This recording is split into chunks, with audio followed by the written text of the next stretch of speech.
And hello, everybody. Oh, it looks as if I haven't got a Josh Ellison into my screen. My apologies, but welcome to this second Rebel DM chat. I hope you're going to enjoy what we have to offer today.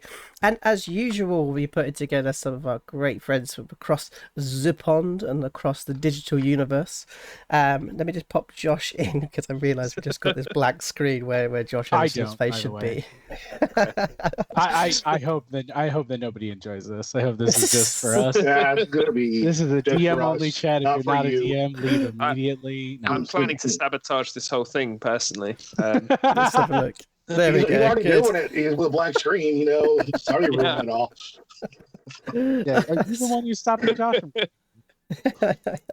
So I think last I think it was actually last month, which was really lovely. We had a great little chat on here late in the evening for me and Josh. So actually it's quite nice to be able to kind of sit at an afternoon where both of us are in an afternoon on a Sunday to be able to kind of have this wonderful chat. But as usual, you guys. Thanks for getting me away from a family dinner, guys. I appreciate it. so as usual, I don't know, I look like I've got like jaundice, like got really weird colour. Oh, don't worry. You're a gift Yankee. Just deal with it. It's fine. So You've got as, John. It's fine. I'm gonna just turn everything off on my cameras and see what happens. Are we gonna have to start a GoFundMe to get rid of his jaundice? There we go, done. So as usual, we have the wonderful DMFilly over in the corner there. How are you doing, my friend? So good. I'm so excited that we decided to come back and do this. I did have a great time last time. I always love nerding out with a bunch of other DMs, the folks behind the screen making the magic happen. So I'm good. I'm psyched. I'm looking forward to chatting with you, gentlemen. Nice. And of course, we have the Fizzlekins. How are you doing, Fizzlekins? Oh yeah. So far so good. Just still rocking my Shadowrun games. Wishing the players would show up more often. I actually missed the last 3 games until this Monday. It was rather annoying. Yeah. But still, We have a glad to be finale back coming here up tonight, though. Oh yeah, looking forward to 7:00 Eastern, City of Sin chapter finale. We're finishing up the Pious Trio. Ooh. This right here, by the way, is actually the DM. I don't do any work. She writes everything. I know how that goes. I'm a shooter. God, she is gorgeous as always. It's good to see the cat come in. And how are you, Zach? Are you well? Oh, I'm fantastic. I'm gearing up for our 7:00 game. I was just putting up my green screen. We've got City of Sin finishing up. Our Pious Trio, Fizzle plays Brian McClure, the Irish, what did they call him? The shamrock-skinned bastard. Something like that, yeah. Because he was an orc. Plays an Irish. So you had 3 different. We had a bunch of different insults, but my favorite was shamrock-skinned bastard, because he's an Irish orc.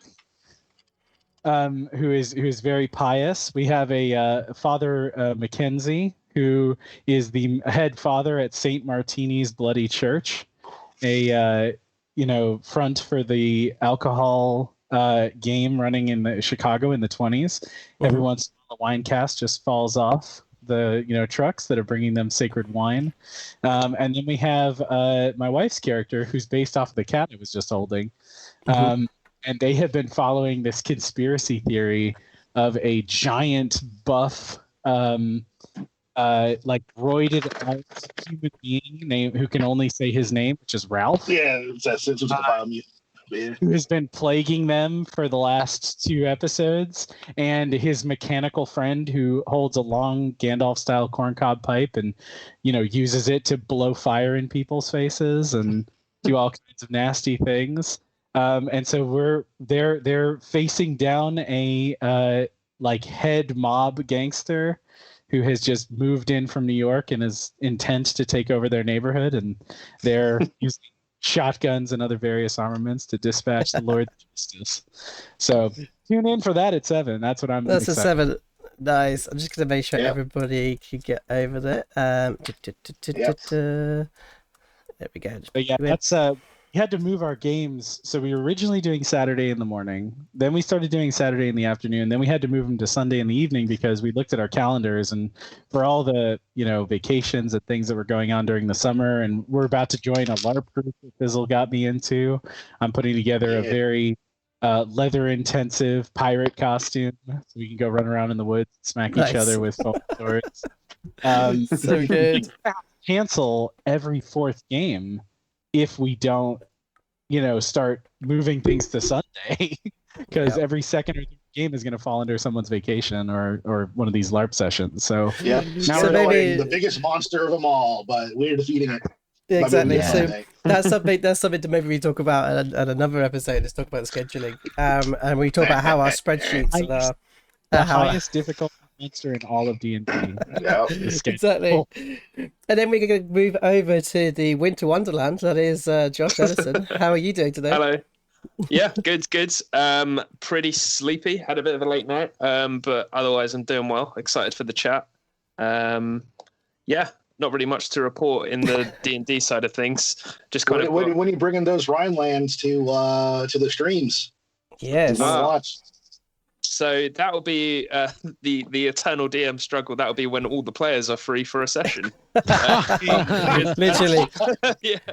We've been running since that stream. I think both Josh and I have been trying to get, because we run it sort of like 2 different campaigns alongside each other. Like we take alternative weeks, and we've been trying to get back to the campaigns every week, but instead we've had to do these one shots instead, which have been so much fun, so ridiculous.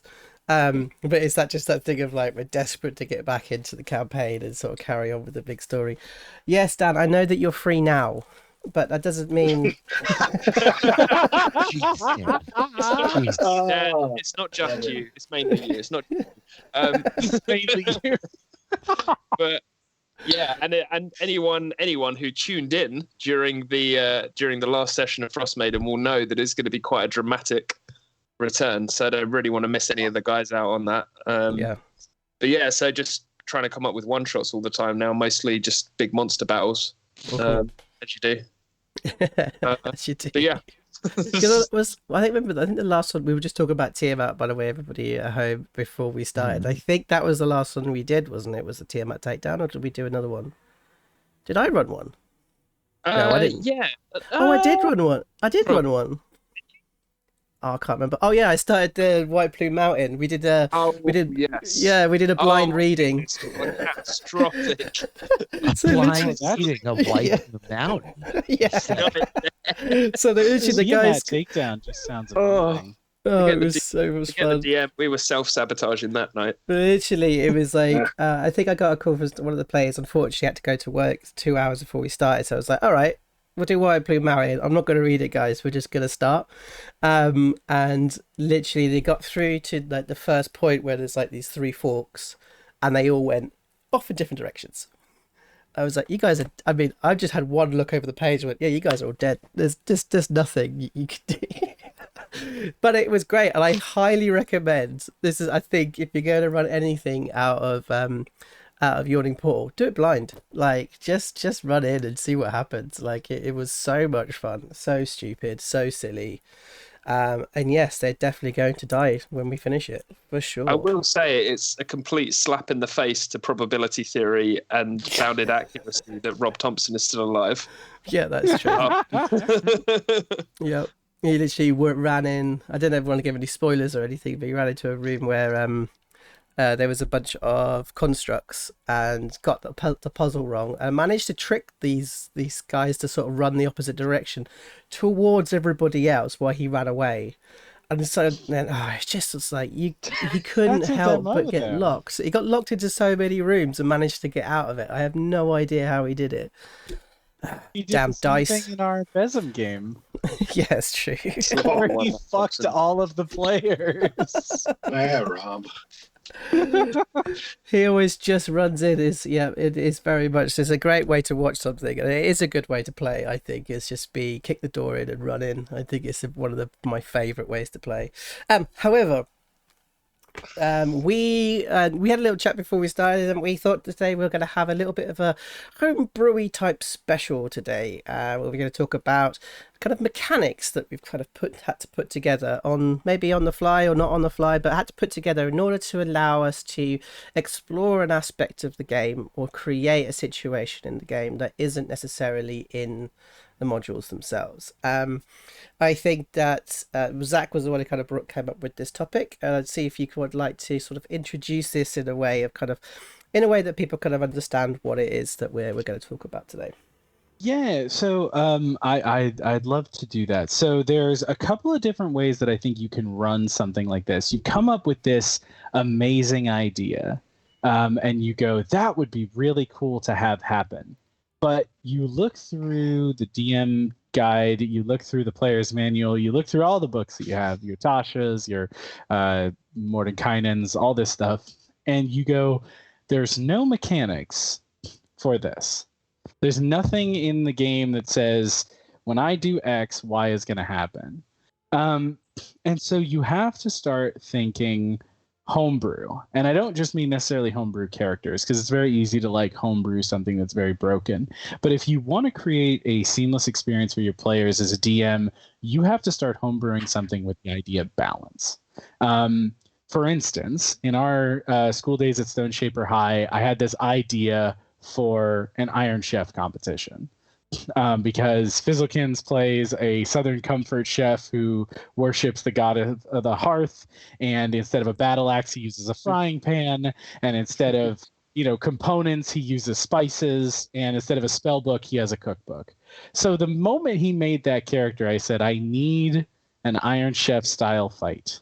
I need to figure this out. And what it boiled down to for me was, the monsters are the ingredients. I made a bunch of custom monsters, and they have to kill the monsters, bring the ingredients back, and then it would be a series of skill checks for him to cook the dish better than his opponents. And so that's how I ran that combat. Not very outside of the realm of everything that was going on. I didn't have to homebrew anything but the monsters for that. I did have to homebrew some monsters, and that was really, really fun. My death garlic is something that I'm saving in my back pocket for. I made a black garlic that was a garlic with skulls instead of like regular faces, and he like had like a bunch of necromancer spells and was really, really fun. I called him the death garlic. He was great. But then you have other concepts like D&D is not meant to be a miniatures game like Warhammer, where you have 50 guys versus 50 guys, or something like War Machine, where even 12 guys versus 12 guys is like this humongous combat. It can be that, and usually it either boils down to there's a couple of miniature like minions that are going to die very quickly, and then you'll have your big bads. And again, D&D 5e handles that really well with legendary opponents and legendary actions. But if you have two pirate ships firing cannons at each other, you need those pirate ships to have their own health. You need a concept of what happens if one of these ships sinks. Am I going to have multiple phases of the ship where you can see the whole deck, and then slowly but surely you can only see the masts and the crow's nests and things? How are the mechanics going to work of maneuvering around one another? You have two boats that are going along in the sea, and on a windy day, they could be whipping around at 30 knots apiece. And so, do you spend your turn making the boat go faster so that you can cross the T and shoot at someone from the side? Do you, pull up alongside them and try to ram your boat into theirs? Maybe you've got like a metal tip with like a drill or something on the front that you can smash into the side of their boat.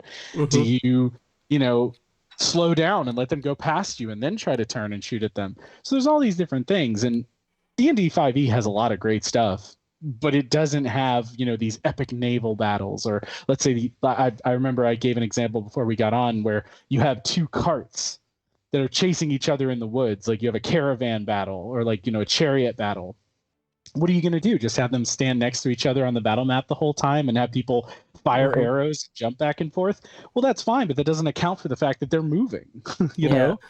One could pull ahead of the other, or pull to the side, or ram, or go off into the forest, or there's a lot of different things. And so as a DM, you might have to sit down and say, well, to hell with the book. It doesn't have my answers, so I'm going to write them.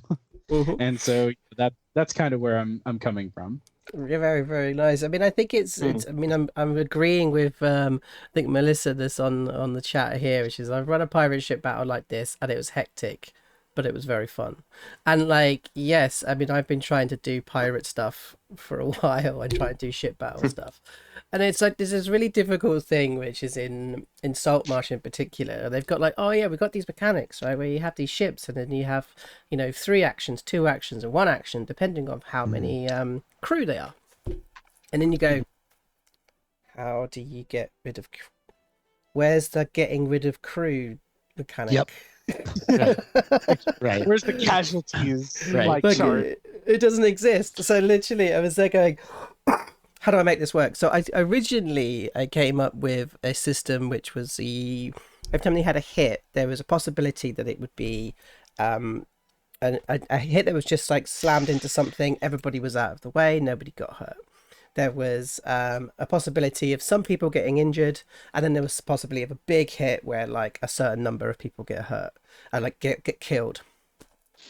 And it was like based on sort of a D4 kind of system. And what we found is literally every single time we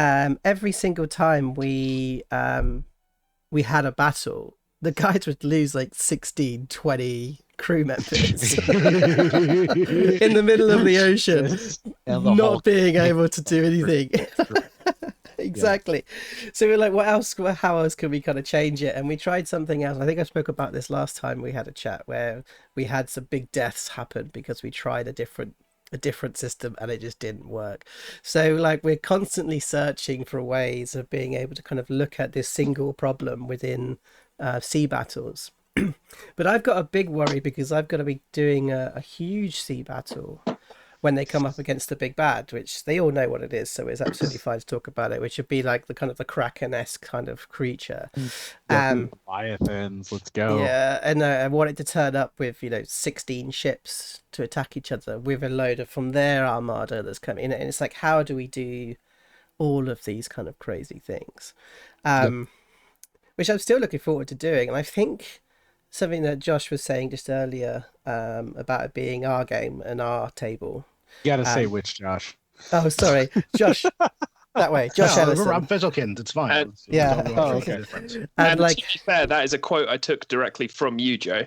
Okay, cool. I'll just take it then. So, but like, I think what I might end up doing is actually doing a big kind of sort of workshop with the players and sort of figuring out what's the best way.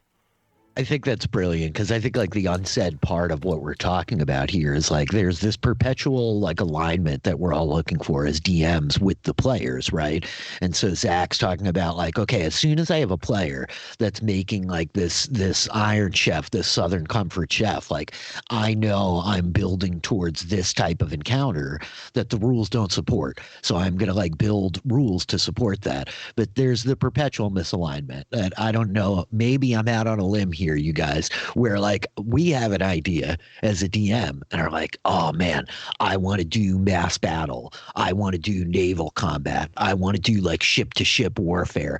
And I don't know, as somebody that's done this for a long time, like the amount of rules that I have sat and in my mad scientist DM laboratory like constructed meticulously over months and like Always Sunny in Philadelphia. Like yeah, it's precisely the boards and the yarn is all over the place. I'm covered in Sharpie. You know, it's Jimmy Hoffa's last known location next to a recipe for cooking. Exactly. There's like smoke rolling out of my ears. I'm crazed. I haven't slept in 6 days. You know what I mean? And I'm just like, you guys, naval combat. So pirates. You know, it looks like a beautiful mind. Just back here. And then you show up at your table with like this awesome thing that you built, and the players are like, man, I want to cast fairy fire, you know what I mean? But like I like this fireball on my sheet, like that's all I give a shit about is, do I get to cast the fireball at the pirate ship? You know what I mean? And so there's, I think, like this need to like understand your players, that table, this group's interest in engaging with the role-playing game, right? And like, what is it they're looking to get out of this? So to be like, hey, this is the group I'm building towards this climax for. Let's like sit down and talk a little bit about like what intrigues them, what titillates them, what's going to like fire them up and excite them, what kind of systems can I build, rather than like pulling this thing out of like Wizards publish it, so let's take it for a spin, right? And like that doesn't always fly. It doesn't always float, you know? And then to the matter of like play testing, we talked a little bit about before we went live. Like that's the eternal challenge for us, right? We're like the rebel DMs, we're the little guys. Like I don't know about you guys, but I have like a really formidable group of players to like turn stuff out to, but it's still not thousands. It's not like Wizards resource pool, right? That like we build the thing and you got to run it a couple of times to see where the hiccups are. Where is it going to bog down? Where are we going to get trapped in like this death spiral that like, oh, now you failed and it's just going to get harder and harder and harder to build out of it. But that's the kind of stuff that's the most fun for me, is like figuring out what does this group want that the rules don't support. Like, what can I build here that's going to be rewarding for the whole table to kind of engage in, and then like how to make it work, you know, how to make it like flow. Because the kind of D&D we're running, the kind of tabletops we're playing, like it's different to do it for an audience, right?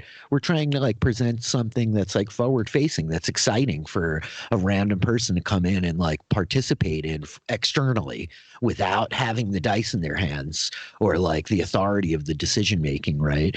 And that's a lot of masters to serve in terms of like game design, right? We're going to build a thing that's entertaining to watch, entertaining to play, holds up to balance, and like serves the need of this particular very idiosyncratic group of individuals. Like, oh boy. And it's also approachable for both those individuals and the audience watching. In terms, if you are designing new mechanics, it's like that thing that you kind of touched on, which is like, I don't want to throw down like an essay full of algebra for the players to have to memorize in order to be able to do this thing that I've got envisioned in my head. Yeah. And like, I think like while you were talking, it sort of reminded me of the Kids on Bikes game that me and Joe played together in. And like one of the really valuable takeaways I had from that as both a DM and a player is, I guess, the level of confidence that our DM, Darren Cramble, had. Oh, Darren was incredible. Yeah, in terms of stepping away from mechanics entirely and just going, this can be done via story. Because there was loads of stuff we did in Kids on Bikes that there were no existing mechanics for. There wouldn't be existing mechanics for it in D&D. And so like kind of my attitude towards it, I think, is a little bit myopic, because I tend to play with the same 5-6 guys, and I know what to expect, and I know what their kind of desires are from it, which is more story focused, but like we're up for mechanics as well. And I suppose the thought that occurs to me is like, you're never going to be able to get a one size fits all, because as you mentioned, all those masters that you have to serve in various situations to make this thing work and make it worthwhile. So maybe it's about that thing of like not developing the perfect system, but developing your ability to develop systems. I know what you mean. Yeah. It's something that Nat 20. So if everybody who doesn't usually watch the show, Nat 20 is my partner, Natalie Scott, and she sort of pops in every now and then as Nat 20, and we make kind of game, like more pervasive games or real life games for immersive theatre and stuff. And she always comes up with, is it mechanics as narrative? Like, can you place mechanics in that are there to drive narrative or are acquired by narrative or can create narrative?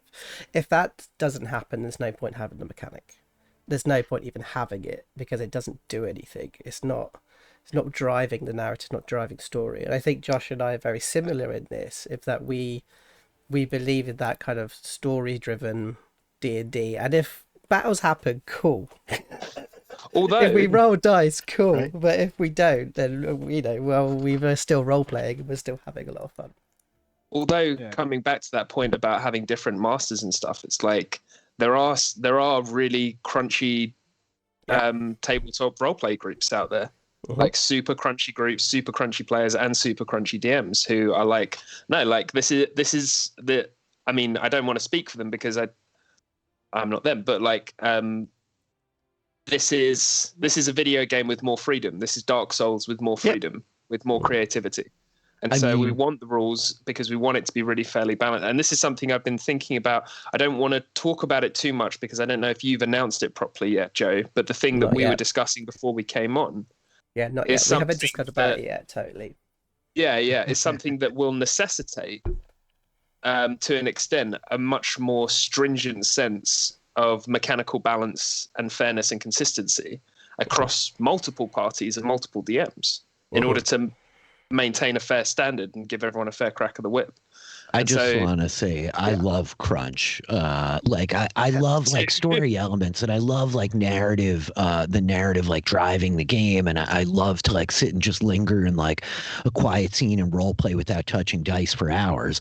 But I also love the game part of the game. You know, I love like figuring out the interactions between mechanics, and I love like having the right spell at the right moment, and I love like subverting the player's expectations when the monster like pulls out this legendary action, and like the fusion between those things is part of like where the beauty is for me. You know, like I ebb and flow week to week, month to month, game to game, like where the emphasis is.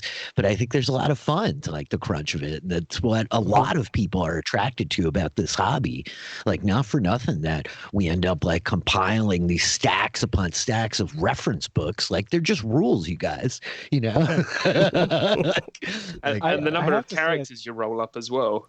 That will never be used. So my god, so many. So many. Rockets load.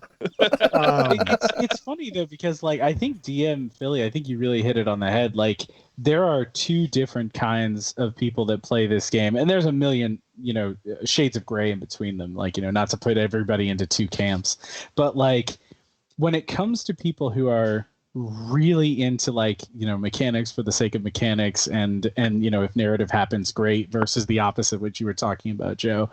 Knowing your table and knowing your audience, and I think because we're playing to an audience, I think that when you're starting to develop these mechanics, two things come into play. One is, loop your players in. Say, hey guys, like I'm thinking about building this out for this naval battle that's coming up, and you know, having the ships fighting each other. You guys are not the whole, if they're not the entire crew of the boat, would you guys rather me just roll in the background for the people that are dealing with that, and then you guys can just be dealing with what's on the deck? Because if not, then don't bother to go back to your lab and, you know, and spend time tinkering if it's not going to be fun. And it's not going to be appreciated for sure, because then, you know, that just leads to that. But there are those tables of people that are like, this town is a mining town. What is the conversion rate of the mithril that they pull out of the mountain and put on the market? And where does that rubber meet the road? And how much gold is it going to be, or platinum, once it hits X city? There are people that build spreadsheets and care about that stuff. Yeah, Again, I've done that. I have done that. I was playing Acquisitions Incorporated, and I did an entire business plan. Oh, wow. I had an entire business plan. I knew how we were spending money. I had a spreadsheet of how much money everybody got each week. I had 6,000 live chickens in our office in Waterdeep because I got them cheap, and I was like, but I got really into the business part of Acquisitions. And that can be really fun. I've done that over in Traveler, man, because Traveler is all about, I mean, if you go that route, it's all about managing that money to buy your ship outright and to maintain your repairs and your fuel and all that stuff. I got to be the expense person for that. Like that. I just haven't had a table full of players that care enough, right? I want to be in Joe's party playing in that table. Yeah, I love right? I love it. I'm a 12th level commodity broker. Yeah.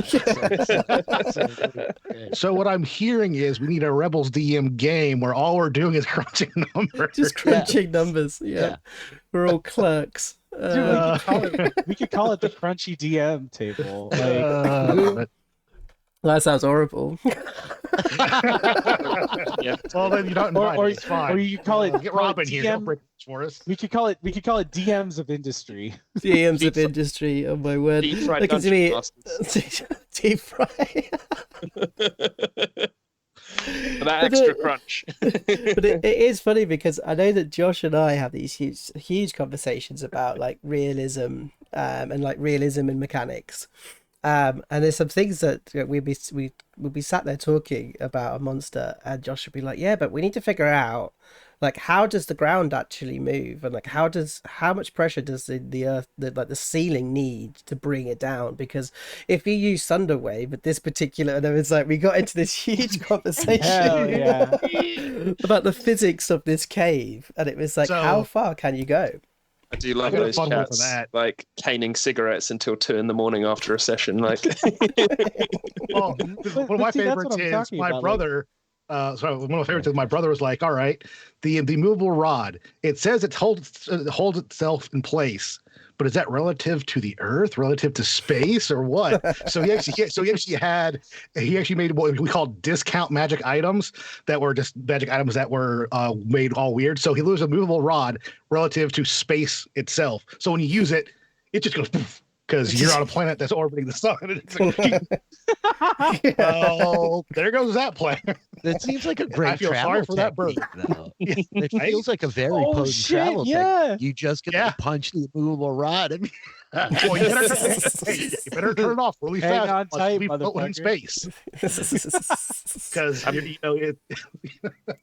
I think one of my favorite loops back around to is you got to keep the mechanics simple, right? Because again, having 2 or 3 mechanics that deal with that ship battle is easily understood by the players that you've built it for, and it's easily understood by the audience. If you are on one of those crunchy tables where they're willing to read the spreadsheets, read the essays, read the 15-page backstory of the Thieves Guild, then yeah, you can build those mechanics that are 90 miles long, so to speak. But if you're doing it for, people that are watching, you want them to be immediately understood. And I would say that that's probably my biggest piece of advice is if you're going to go out of your way to do it, play test the hell out of it until you're comfortable with the balance. And also I would say from this particular aspect of homebrew, keep it simple. Because if your players show up to the table, even after they've said, yeah, I'm down with these naval battles, and they can't figure out your mechanics, they're not going to have fun. Mm-hmm. Yeah. Mm-hmm. Something that I'm actually going to throw into the chat now, and then we're going to keep talking. I'm going to see if anybody comes back. So, Artem McGrease, thank you very much for the follow. Big love. I think that I'll add into the chat here, which is give us a situation or give us something that you think we would need to make a mechanic for, and we'll give it a go and see what comes up from our collective brains. Well, but I will say to the guys as we carry on talking, I think let's have a look. So, Philly, have you had an example of something that you've kind of created that you think worked or didn't work? I suppose is a good question. But like something that you've made for the table that you felt was quite successful. There you go. Let's start with that one. Gosh, there's like so much stuff. So in my most recent home game, I guess one of like the more recent streams that I'm doing is Dragonfly, and we're playing in Spelljammer. And so now I'm adapting, right? This is where I spend like a lot of my stuff designing. Cause like to Zach's point, keep it simple. And part of what I love about older iterations of D&D is it was more complex. There was like a lot of depth to design, right? It's like over-engineered, I always like to say about like 3rd edition, especially, right? It all really makes sense when you start to take it apart. It's like logically you're able to follow it, but there's way too many parts because they're trying to kind of marry that thing that you were talking about of like the reality, the science of the magic, as it were, right? And so, yeah, in that exercise, I very quickly was like, oh, ship-to-ship battle, right? Like ship-to-ship combat, movement, chases. We're going to have like space chases and all this kind of stuff. And I sat with the players to be like I started putting it all together. I started extrapolating all these old 2nd edition rules. I started laying all this stuff out. I got the spreadsheets. I get 30 different kinds of ships ready to go. I'm like looking at weights and like breaking them down and like who built this thing, what are the materials, like what's the cargo weight, how many weapons what mood were they in that day? Exactly. And I like Yeah, sat down. what philosophy have they taken the design? Is it East Exactly. Universe or West Universe? Exactly. In geometry or But I architects. I just sat with them in session 0 and was like, how interested are you guys in this stuff? And they were like, we don't think that interested at all. Like, we're way more interested in like planetary exploration and that kind of Star Trek vibe of like Monster of the Week. Like, we want to go planet hopping. We want to explore. Like, we're really not that into like the dog fighting fantasy, this notion of like us running around, manning different battle stations, making like unrelated checks. So that like pretty well got scrapped is like, okay, I'm not going to put any more of my energy into here. And where the attention shifted was to this notion of like specific roles for them in terms of their job as part of the crew. This is like Kurt, our friend Kurt Clark is like kind of like the supply officer, right? And he's like maintaining the inventory on the back. And this one's the navigator, and this one's the diplomat, and this one's kind of like the intelligence officer or the information officer, right? And so I am not finished with it, but I have spent like the last month noodling on these rules for like what's cool stuff that they can have that's much more player related abilities. Like what's stuff that will feel like, I don't know, a second or a third level spell without actually me just taking a second or a third level spell out of the book and being like, well, now you can do this once a day, right? Because that's like the lazy way to design in 5th edition, not to like shade anybody for it. Like I think lazy is often good when you're a dungeon master because we put a lot of like fruitless time into unnecessary pursuits, right? Or pursuits that like don't necessarily show up front end. Yeah, no, for real though. But yeah, this notion of like okay, so what you guys want to do is be D&D characters. You're not like you're interested in the idea of D&D in space as like a paint job, but not necessarily a huge like mechanical shift, a paradigm shift in the type of game we're playing or the way we're rolling dice or the things you're doing during the 3 hours of the session. So coming up with ways to like reinforce the theme of the game. You are all the crew of this ship. You're greater than the sum of your parts. You all work together to like this greater end that also rewards that type of stuff that creates these very player specific abilities that could be used in a combat to like great effect and much fanfare and remembrance. You know, that's the kind of stuff I'm working on. So it's more nebulous than specific, but that's right where my head goes. Yeah, I think it's interesting. I mean, we've in the Pirates one, we had to, well, we didn't have to, but we created like a Captain, Commodore, Admiral sort of progression system because we realized that we're going to have more and more and more ships being involved, and the players wanted to start taking over towns and things like this. It was so you're going to need to have income, you're going to need to have outgoings. Like, how does this kind of work? And I think that what we kind of came down to really ultimately was that kind of thing of the officers, like what is the officers' jobs, and then could you create almost like a separate, almost like the piety tables? I don't know if you've ever seen the piety tables that that kind of looks into how well you do a particular worship or a particular religion kind of practice. You get then more traits that you can kind of add in. So actually having a thing of being a young captain in a ship battle, and then actually because of your winning ship battles, you gain another trait. So it almost feels something that feels familiar to the players. It feels familiar to move forward up in a level and get something new. Yep. Do you know what I mean? It's not so alien that it comes from, you know, another 2D20 system from Star Trek that you've pulled in and kind of dropped in, or taken something from 2nd edition or from AD&D and going like, okay, how do I make this kind of work, this 5th edition, which these players have kind of learnt the game from? How would you make it feel similar to what we have in front of us? So using almost a whole other show, level up in different ways. That'd be a really camera still off, Zach. No, I know. I'm still in my kitchen. So even things like using, I think in Saltmarsh they use the idea of not the morale. It is morale. Yeah, morale of the crew as your modifier. So then everything's really simple. Then you're just like, okay, cool. So the attack is with the crew modifier, the deck save is with the crew modifier, and it just makes it feel like a stealth check. You know, it makes it feel like something, but it also has lasting consequences. But I think the problem I found with it, I've been unable to kind of affect that number too much. I've been trying to affect that number through different encounters or problems or hazards, but ultimately it stays at about 4. And it doesn't seem to go up or go down very much. So there is something that I would like to focus on. And I was thinking saying that towards your ship battle stuff is like, how do you, especially in space as well, so you can't get out. So in ship battles, they can just go, cool, I'm going to put my boots of flying on and I'm off and going. I'm going to go over there. Or I'm going to sit on the crow's nest and I'm going to fire like a sniper. But in space, you can't really do that, right? Oh, we're playing with like weird Spelljammer rules where there's a pocket of air that like floats along with your ship. So they can definitely get on the deck of the ship and fight in space because like what's the point of putting D&D characters in space if I can't have them like on the deck of the ship shooting? Yeah, and so I definitely then get to threaten to knock them off the ship hurtling through space, and that's delightful. Yeah.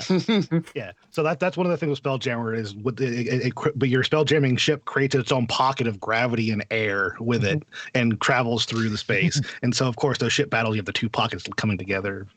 Great. Okay, good. That's how it works. Me completely misunderstanding it at all. No Me just going space. Ha ha! I understand space. So I think you have a really good point, right? That like whatever these mechanics are, like the closer that you can extrapolate from the game that you're actually playing, so they're like walking a very sensible system out of like this is familiar. A dex check, you say? Like once we start adding in new stats, like we were talking about Ravenloft a bit, but back in the day, like make a horror save or a madness save or a fear save, and as soon as you start adding in new things that aren't right there on the sheet, it gets much more confusing for everybody. Like building the off dark what's powers check in Ravenloft is amazing. Oh man, but it's such a great concept. Mm-hmm. Like the fact that you could do something that is 100% what a cleric would do. Like a cleric of like a lawful good god, and he just begs for something to happen, and yet a dark power, a dark god of Ravenloft, answers his prayer, does what he wants, and he's like, well shit, this is great, I'm gonna keep doing this, and eventually becomes the service of, like, he owes a dark god several boons. Is just, I fucking love that concept. And it's such a simple mechanic. It's funny because he did about sort of whiz saves and stuff. Like I remember sort of like, off foot, when you're sort of off foot attacks, being sort of defensive maneuvers when you're sort of backs to the attacker, combat maneuvers, sort of what save is it? It's you got a wisdom save, fortitude save, and reflex. Yeah. It's fortitude and reflex, right? It's just so like they're so good in their kind of thought, but if you kind of put it into 5e, we've kind of already covered it. Do you know what I mean? Yeah. It's sort of like it's kind of already covered. So I think there was a great thing I heard, which was if you want to go down that route, play Pathfinder, go to play a different edition. Yep. Almost. Yep. I'm going to kind of go back to what the chat says. So the chat has given us a few things to kind of look at. So oddly enough, some of them are actually common problems. So one we've had here is mechanics for underwater combat. And another one is generally 3-dimensional combat. The big problem with 3-dimensional combat. Yeah, he's probably definitely for the underwater combat in the third dimension of the water, because there already is some stuff underwater there. Yep, sure. There's a lot of overlap. Okay, so maybe we kind of crunch those together. I did have another one, which was cheese, but I'm not sure how you kind of do cheese mechanics. I'm sure we can figure it out. I've got a great one. Shout out to D&D TikTok, because there's a billion TikToks out there of people that are huge into D&D that are just like, I'm gonna break the game in 5 seconds. Oh, there you go. Cheese. Yep. Yeah, you want cheese? Here's cheese. If you are a 5th edition druid of a certain level, you can summon an ally Fifth level. creature of yep at Spores. X amount of a challenge rating. Are we talking about the pixies? Is this No. big cheese? No, Pixie Oh, cheese, God. while is bad Pixie and it's hilarious. fun. This is This you can do this one's- with any race. This one's similar So- though. You could summon something at a certain challenge rating, and one of the things that you can summon when you first get the spell are cows. Except it doesn't say where you can summon Yeah, them. I saw this. Yeah. So you can summon them 60 feet in the air and create meteors, literally. Well, And the if your one- character can fly, you can add another 120 feet. Zach, that is utterly ridiculous. Right? So the one I had was the totem druid, which is with a shepherd. I think that was one that gets Yes. the totem. Oh, the Um, shepherd druid. The shepherd druid. Memories. Then you with level 5 there. You're gonna summon 8 velociraptors, because velociraptors have pack tactics. Yeah. And you're going to give them attack my target, and you're going to transform them into a bear, and you're going to just run in. These velociraptors, because you're a shepherd druid, have bonus HP and all that jazz. So you just walk in there, and you're making too many attacks on one target, all with advantage. All of them with advantage. Spells are monstrous, even if you don't leverage them to the greatest extent. This conversation has shifted dramatically, but I had a spore druid summon 8 freaking giant lizards in a game 2 weeks ago, and as soon as there's 10 more combatants on the player side, the table has shifted, things definitely evolve. But yes, the velociraptors and the pixies, I am aware of their notoriety in the world of druids for sure. Yeah. Anyway, so there's your cheese. Example. Yeah, with the One that meteor occurred to example, me. Sorry. just look up falling damage.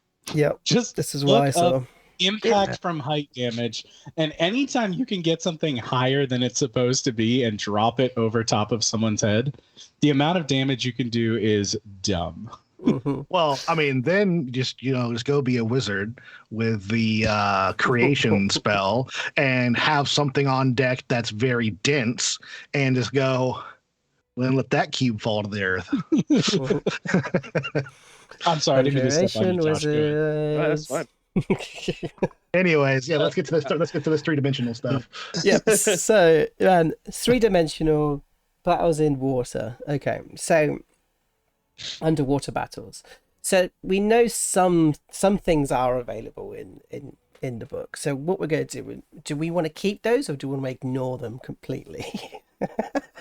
Yeah, because one of the things you have right off the bat for swimming for underwater combat is if you do not have a natural swim speed, everything you do is at disadvantage. So that's already in the book. So of course, then you have to deal with, are you doing a natural swim speed like a Triton, or are you? Also, you kind of have to decide as a DM how nice you want to be for your players, because if you know that you're planning an underwater combat, giving them potions of water breathing or something to that effect, or a ring of water breathing beforehand, could be something you want to discuss. I mean, we have to know. do something Drowning to rules. facilitate, to get them underwater, right? There's already some kind of concession. They're going to be fighting underwater, which means either they can water breathe themselves or we have to do something, right? And the problem is, do we scrap what exists already? Comes down to again, this question of who's at the table. Because if we have a dwarf and a halfling and a half elf and a Triton, no, we can't scrap the rules, right? Nope. This person made a character to be awesome for this session. At the point that, everybody moves at full speed. Now, they feel bad about the choice they made, right? So, that's the first order of business of orientation, right? Where are we coming from as we tackle this? That's where I get my head on straight, right? Okay, yeah. So I think that is the big question, because it is. Let's say that we're keeping that kind of simple rules with that if you don't have a swim speed, but then my question becomes about kind of floating. So because if you're a skilled fighter, right, you should be able to control your weapon. You controlled that weapon when you're being thrown through the air by a dragon. You controlled that weapon when you've been climbing up a big a big mountain top or climbing over a wall of a keep, like or dodging fire traps in a dungeon. Yeah, like you know how to work with that weapon. Now floating in the water, for me, actually there are things that you can do. For instance, if you obviously we know that range attack spells sort of come, or range attacks are a disadvantage. You can move outside of them, you can move around them. Okay, so is it better to give like area of effects that, I mean, it's also the area of effect. Okay, here we go. I've gone off on a bit of a tangent. I'm getting to the point where I want to get to. Area of effects underwater. Okay, so if you've got an area of effect underwater, and it's based on a deck save, okay, you should be able to see it coming, right? If it's usually with a deck save, it's like a breath weapon or something's coming towards you and you jump out of the way of it or not. So if it's underwater, do you get advantage on that deck save because you can see it coming towards you? I would ask, is it day or night? That would be my one question. I think you get disadvantage because you can't move. You have no leverage. Yeah. I would you say, can turn. Can't say from the perspective of Joe's question, saying like, can you see it coming? If you don't have some sort of dark vision and it's nighttime and you're underwater, I don't think you can see it coming for shit.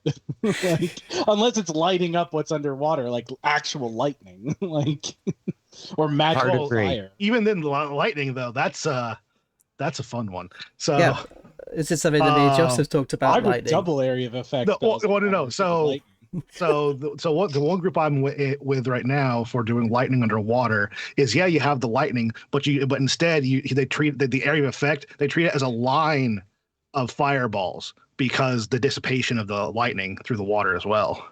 So literally, you take your line for your lightning. Congratulations. Now add 20 feet around it. Yeah, and that includes you, because you, the caster, were too damn close. You're hitting yourself.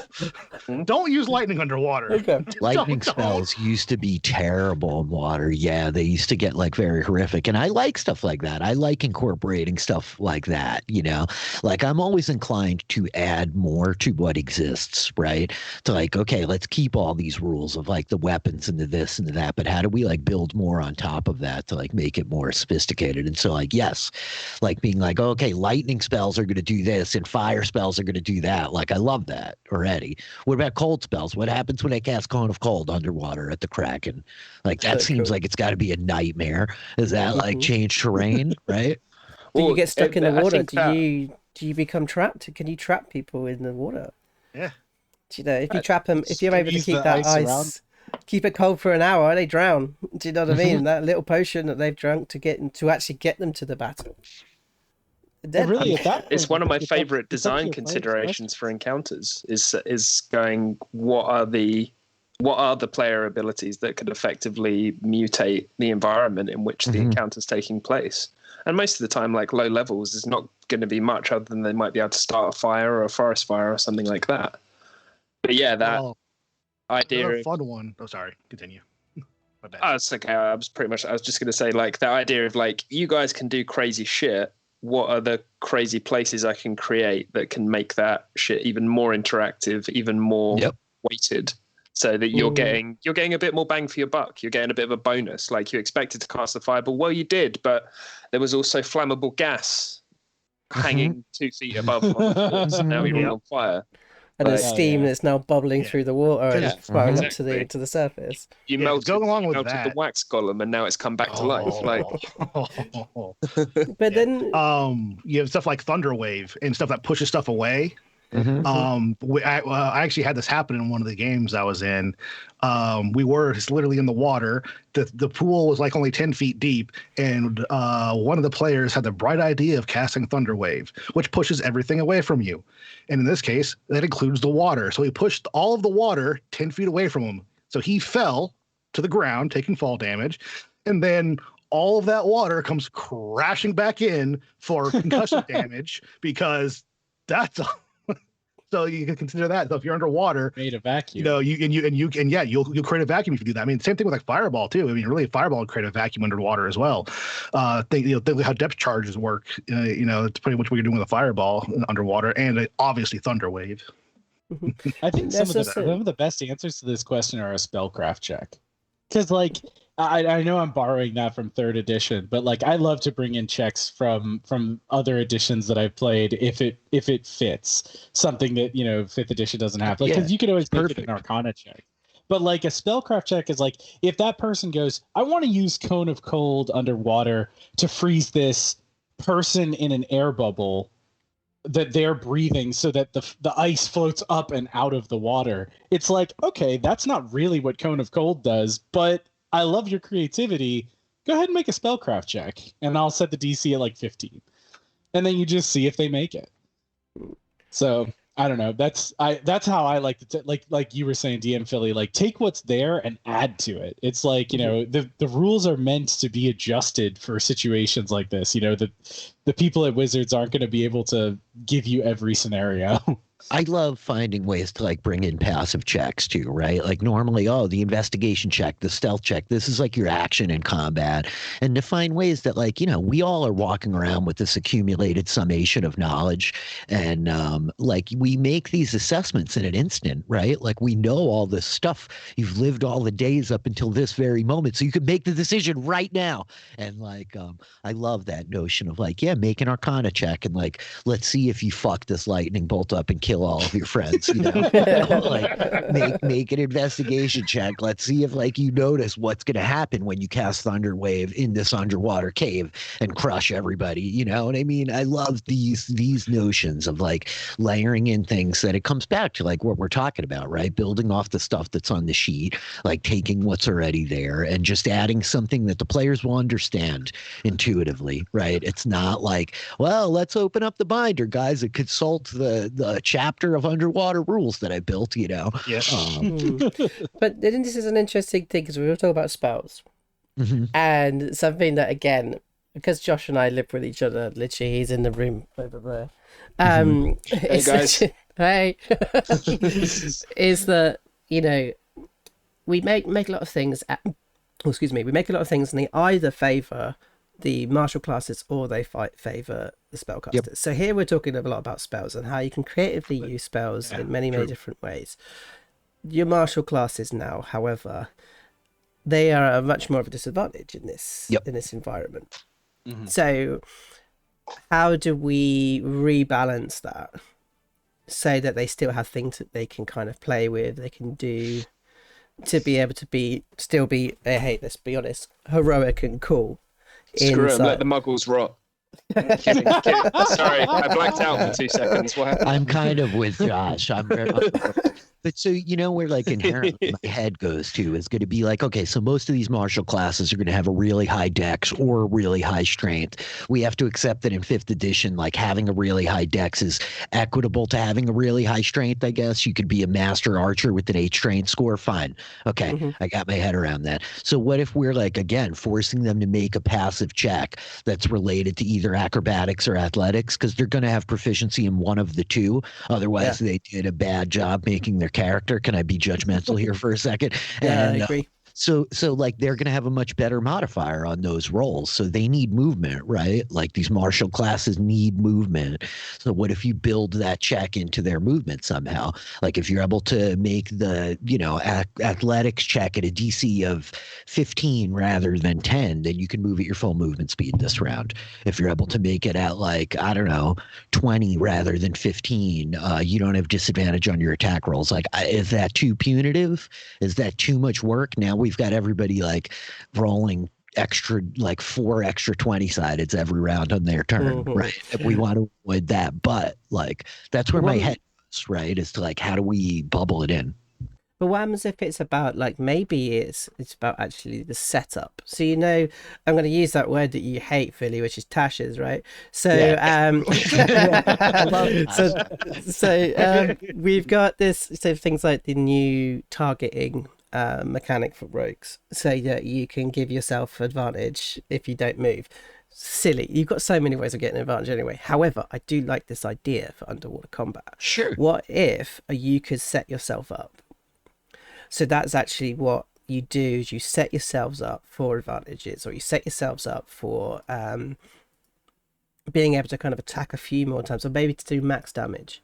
Be able to set yourself up to be able to get, not just to get yourself in a better position, because flanking rules is let's just be honest, a little bit bullshit.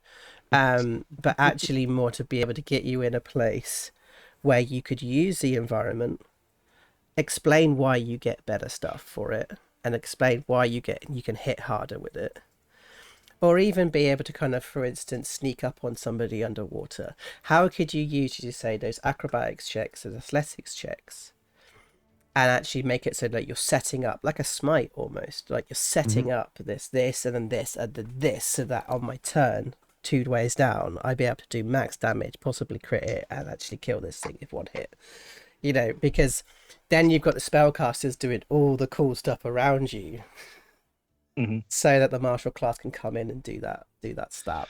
Do you know what I mean? You get a kind of role reversal in a way as well, whereas usually the martial class would be buying time for the spellcasters. Now it's the other way around, because it's the spellcasters who have enough tricks in their bag to adapt instantly to this environment, whereas the martial class needs to become the support class for a second, like the tank needs to swap out with the glass cannon and start thinking, because I know when you play a barbarian, like I love playing barbarians because literally you run in and do one thing. But it's also that thing, I think I was chatting with Rob Thompson, he was like, I don't want to be like, you know, hide and shoot as a rogue. What else can I do?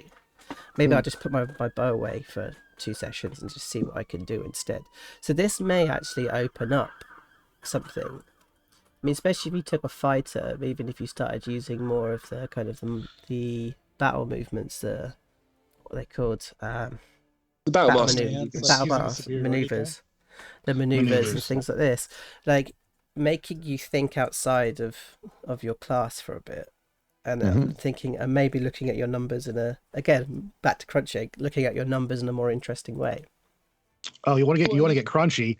Start, especially underwater. Start thinking about water currents. I was thinking about pressure. Because those will start pushing you around. You can use those to your advantage to go faster, or you might have to fight against them and slow you down. So now here as well, actually... go ahead. we talk about 3D space. Spellcasters have been thinking about 3D space all the time. Every time it says the word sphere, they're always thinking, how can I cast it on its head and nowhere else? So here underwater, now we've got access for a fighter who's never been able to fly before, to be able to go 30 feet upwards or 30 feet downwards, or 30 feet in any direction, or in somebody always says, was it Pythagoras, and you're like, oh fuck, I can't remember how to do Pythagoras. Let's just call it 20 feet. Do you know what I mean? It's like but this is also something interesting about the 3D element, and this was part of this question as well about 3D combat, with these martial classes setting themselves up for the spell classes who are getting time for them to be able to do a big hit. So I suppose I've just kind of made my own thought here, which is actually, are we just creating a mechanic so that the martial classes look cool? I think we are. I mean, it feels like that. Like to the matter of Pythagoras, Melissa, who's in the chat here with us, and I like joke a lot about how like Pythagoras has been X'd out of 5th edition. Like once upon a time, Pythagoras mattered in D&D, no longer. You know, we abandoned him. But I think that like it goes back to like some of what Zach was saying earlier, and like keep it simple. You know, like we don't need to like over-engineer this. Like back in the day when we had to track movement via the hypotenuse, like that was a drag. Man, this was not fun. 5th edition, like we're superheroes, and so to that extent, I think yes, I think like we are looking for a way to make the martial characters feel badass and look cool while they're underwater. And I love this notion that you're talking about of like, it's almost like resource management. Like I love the notion of like, okay, if you want to commit your round to positioning, to like you're going to sink to the bottom of the water to set your feet to like prepare a vault with your broadsword or your pike or whatever it is. So your next attack will be at advantage. And if you hit, it's an automatic crit and like whatever, you know, let's like set you up to do like neutron stuff. And then letting the spellcasters like get in the mix of like, oh, I grab them with telekinesis. Oh, I'm going to cast this here. I'll put a wall of stone to like jump off of. But yeah, I think at the end of the day, we're looking for a way for the martial characters to not spend the whole combat like swimming at half movement speed, chasing the Kraken in circles. Yeah. and to like look cool, to do lots of damage while like, you know, neutron lightning balls are going off underwater, you know. Yeah. I do With like regards the to idea- like, oh, sorry. I was just going to add in quickly, like with regards to basically the bitch of height in 3-dimensional combat and figuring that out. A really simple and I'm sure very unsound mathematical system that I've been using is basically going, I will track the height of whatever monster it is you guys are trying to kill, because I did this for Tiamat essentially. And it was like, okay, so I'm going to track how far that thing is off the ground. And obviously on our map, because we use Roll20 and D&D Beyond and stuff like that, I can measure how far you guys are from it perpendicularly or horizontally anyway. And then I add the two numbers and divide them by 2. And then I'm just like, that's the distance you've got to clear for whatever attack you want to do, any movement you want to do that interacts directly with this thing. I'm a big fan of just doing averages, just figuring out averages, because it's such a simple equation. I think that's like one system I've used for that. Yeah, I think as a DM, there's 3 ways that I would approach this particular problem. Just on the fly is like, either A, there's a whole lot of yada yadaing that can be done when it comes to magic and stats. You know, if you have 20 strength, you can lift you can do ridiculous feats of strength. If you have 20 strength, I am not going to sit there and tell you that you can at the very least swing your sword at full speed underwater. Like the physics aside, like the amount of force that you should be able to muster versus, you know, the actual mechanics of like actual physics of what's going on to stop you from moving it are negligible up to a certain point. But if you don't want to yada yada it, I think, Josh, your solution brings up 2 possibilities. If the water is still and your fighters feel like they're not doing anything, let them not do anything. If they're actually affected by the water, then I would say, hey guys, I know that you might not have a riposte ability or a reaction, but you do have enough battle prowess as a level 3 fighter that you know that while you might not be able to swing this thing real good, you do have a really sharp ass sword. So if the guy who can move freely in the water, let's say you're fighting a Triton, is coming at you, maybe the best part you can do is position your sword in such a way that you hold a reaction of, if it comes within my range, I'll attack it. And the narrative mechanic is that you're basically just putting your big sharp axe or something in the way of where they're going to come at you. And you just let them run into it. Because if you're going to be a stickler about the rules and say, like, you can't really move or swing your stuff because of the way that water mechanics work in real life, then that's fine. Let them use their head to solve the problem a different way.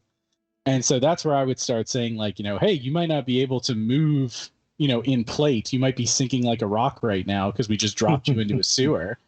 But you can see the tentacle coming at you, and you can put your axe where it's going to slap. And I guarantee that's not going to feel good to the sewer beast that you're, fighting. Then another answer. I mean, this is always the easy way out, but it definitely comes into play when you're trying to deal with players that are using the creation spell, trying to do chemical reactions. This is D&D. Magic is magic.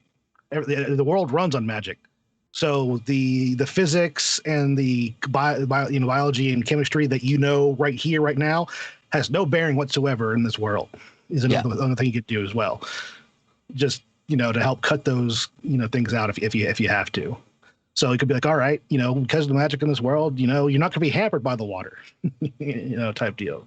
I mean, yeah, it like people like throw it away as like fundamentally hand wavy or whatever, but like magic is like it's all about like breaking the rules of reality, right? This is like the whole premise of magic, right?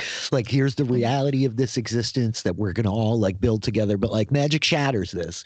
We can conjure fire and lightning and all this stuff, and like, come on, man, it's nuts, you know. And I think again, like a lot of this stuff, it comes down to like, what's the tone of your table, right? What's the vibe? Like, how much justification do the players need in this moment? And I'm a big fan, just to like go back to the beginning of like the conversation, like I'm a big fan of like not everybody needs to have the same measure of impact in every session, right? If this underwater beat is the moment for the spellcaster to shine, that's cool. If like the Triton's going to be better at all of this than the halfling and the dwarf, that's cool, right? That like rewards some of the decision making that the players made. It makes them all feel different and unique and special because they are, right? And like the naked barbarian with his spear is probably going to have a better time down here than the paladin in full plate mail going like sword and board, right? Yeah. And like feeding into all of that makes a lot of sense. These are all really good notes, by the way. Dragonfly this week, I've got them on a water planet. So on Tuesday, we will be potentially implementing all of this. Well, if you're a paladin, I think your shield can be used as a flotation device. Okay, I'm sorry. No. See, in 3.5, there was actually a magic item upgrade you could do to your shield to make it float. But anyways, I saw another question I want to bring up that still pertains to all this stuff from Be Difficult. When it comes to working with environmental factors like being underwater or altered gravity, so you know, what we're dealing with right now, a lot of the environmental stuff, what should we consider when building and preparing dungeons or battlefields that has one of these defining elements? Be Difficult getting ready, potentially starting the process of putting together their first D&D game. Sounds like it. DM, and so they're thinking about these things deeply these days. My like immediate response right there is like, don't overcomplicate it. Pick the one thing that's important, right? You want to put it on like the Star Wars space bridge, make it about the bridge and the altitude. Maybe you throw some wind in there, right? But like, figure out like what the one environmental thing is. Don't try to like tackle the reality of like the whole situation at once and make it all fit. Pick the one like strong theme, the strong archetype, the like strong and important mechanic that you want to make a big deal, and just come up with something straightforward. Layer actions, set it on the initiative tracker so you remember to do it every round. Like put it on your initiative tracker, you know. Top of the round. Here it goes. Yeah, because I love the altered gravity concept one. So like, yeah, you're building a dungeon or a building. So you know, and you know, altered gravity is going to be an effect, which will be, you know, making the players fall up and down. Yes. So build your dungeon knowing that at some point in time you're going to have them fighting on the ceiling. What do you want on the ceiling for them to deal with? What do you want to have on the walls? It's going to be the floor next turn that they have to deal with. So yeah, these are things you got to think of ahead of time, because if you're going to have a gravity that can rotate, you might need, if you're going to do that in a cube, for instance, you might need 9 battle maps for that cube.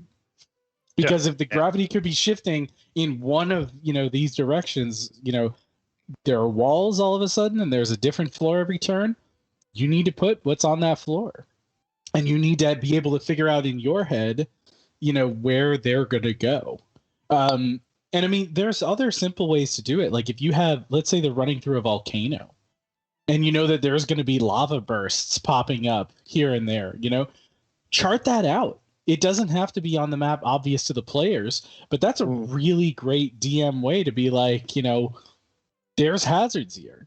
Yeah, roll 20 as a GM layer. It's great. Use it. Oh yeah, GM layer. So another thing I would say, like as a little cheat that I do for stuff like this, in terms of like balance and like mechanical balance and stuff like that, is I just find the nearest spell in the book to whatever it is I'm trying to achieve. Like if you want to do something with fire, there's 20 spells for that. If you want to do stuff with gravity, there's at least one in the PHB, and if you're looking at willed amount, there's probably 5 more. And then you can look at the spell, like you can look at the level of your party and take a look at the spell tables respective to where your party's at. And like if your party's, I don't know, like say they're 5th level, so they might have access to 3rd level spells, and it's just like, okay, so I'll make the damage equivalent to a 2nd or a 3rd level spell. I know that's balanced because I know the spells are balanced, and then it's just something that saves you a little bit of extra homework, a little bit of extra number crunching, and it just works because the system is fairly well balanced. And like I just the spells. I want to like echo that hardcore, Josh. Like as a general design thing, right? I think for anybody out there, like, oh, I want to DM, I want to do this, and like the numbers, the math, like the stat blocks. This is the stuff that's daunting for most people, right? We all can like watch a cool episode of TV of like, The Mandalorian and be like, I could do that, but it's the stats that get daunting. And what Josh is saying is like clutch, look at like the stat block for a thug. There you go. That like is a rough idea of like your damage output for anything around that level for like whatever you want it to be. It could be a goblin. It could be an orc. It could be like a strange forest fairy. Look at the spells, like use the stuff that's already there just as a point of reference to jump off. Right. And they've done like a lot of engineering to figure out those numbers. Not all that's perfect, but like it's going to get you close to where you need to be, Yeah. Oh my God. I can't echo this hard enough. That exact same battle that I was talking about earlier, where I had like all the ingredients of food that they had to take down, I took stat blocks from other things and turned them into ingredients. I had a clam walking around with giant legs that was a monk or a martial artist enemy that I found in a published module, and I just changed his stats as appropriate. I had a stick of butter with with one eye and a mouth on it that was a blink dog. Mm-hmm. And I gave him the grease spell. Boom, done. Like, these are all things that you can do, and don't ever feel confined by like, okay, this is the stats for a goblin, I need to make it a goblin. No, you don't. No. It could be a kobold. It could be a pixie. It could be an actual piece of animated shit, like horse dung in the middle of the road that stands up with a knife and goes, I'm gonna get you, like Mr. Poopy Butthole. Yeah, Mr. Poopy Butthole. The 5-minute recipe to a memorable monster encounter is like, just take a really banal, boring monster that the party's fought 50 times before, change one iconic feature about it, and change the name. Yep. You got a brand new monster straight out of the box. Go on Pinterest, go on ArtStation, like wander around when you're playing whatever it is, Dragon Age or Final Fantasy or Warcraft, and you see that horrific thing come on screen, like screenshot it and just show them that picture, like I think tell you how many times I've used that trick. Like describe a monster in such great detail without showing them a picture of it, so they're like, I know what the fuck that is. And then when they get stabbed by a little tiny cute green thing in a robe, and one of them insta dies or goes down, and you're like, holy shit, we're fighting a Tonberry. But don't tell them it's a Tonberry. Like, that shit works. Like the classic Pokedex silhouette. Yeah, right, exactly. You're just describing the shit out of it. Then they're like, did I just get pecked by a fucking chocobo in like one shot? Like, what? So, just going back to environments for a second, because I realised I had something I really wanted to add into this. I didn't get a chance to talk about it. When creating something that's environmental, that's inside the dungeon, why has a creature stayed there, and how do they use it to their advantage? So, if this is a place in which a creature lives and the gravity changes all the time, how do they use that to catch their prey? If there is air inside of that wind that's blowing around heavily, how is that used to the advantage of the creature in there? Don't worry about the players and how they deal with it at all. They'll figure that out. But what you do need to know is, how does the creature that lives there use it to their advantage? And they should have an advantage with it because they live there. So that's something for me that I would do. And then in terms of like the hazard stuff, there's a really simple way of doing this, which is do a layer action. That's one way of doing it, but if you wanted to as well, you roll a d6. If you roll a 1, then something bad happens. And that's a simple way of doing it. And again, if you're worried about the amount of damage, as DMFilly says, the highest you want to do really is a d8 at lower levels. And as you start getting up, you start looking at those bigger creatures. How much damage are they putting out per round? There is a certain amount of number crunching that we can do, and I enjoy doing. I've done a huge amounts of tables about probabilities for different saving throws and different. These are such great tables. It's insane. But I feel like you should post these or publish them somewhere, Joe, because they're too useful. Yeah, Like, I will definitely pop it on. But it's like that is one way of trying to kind of balance it and sort of look at like what kind of players actually hit and what are they definitely never going to hit. The same with these environments. What's if they're getting affected by something and you're expecting them to roll and you reckon that it's a DC 20 and they've got literally a 95% chance of hitting that, like it's a pretty dangerous place, or even a 0% chance of hitting it. Like never gonna hit it because it's too high. So I think that we like the PHP talks about 15 a lot. The number 15 is always there, and then when number 10 comes up, it looks like a completely piddly piece of shit DC. It you does. shouldn't even bother doing it. It does. Yep. You know, and it's like 15 is not actually a good marker.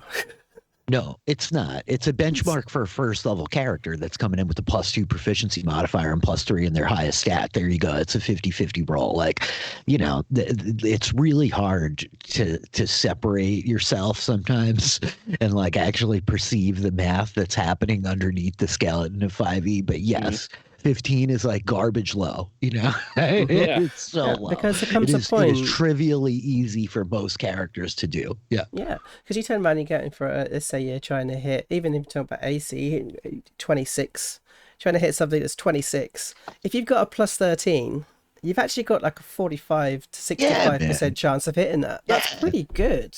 Like, I got 4th level rangers with +8 to hit on their bows. Yeah, it's like a joke, man. Come on, 26, that's nothing. So actually, I change a lot of my creatures for this very thing.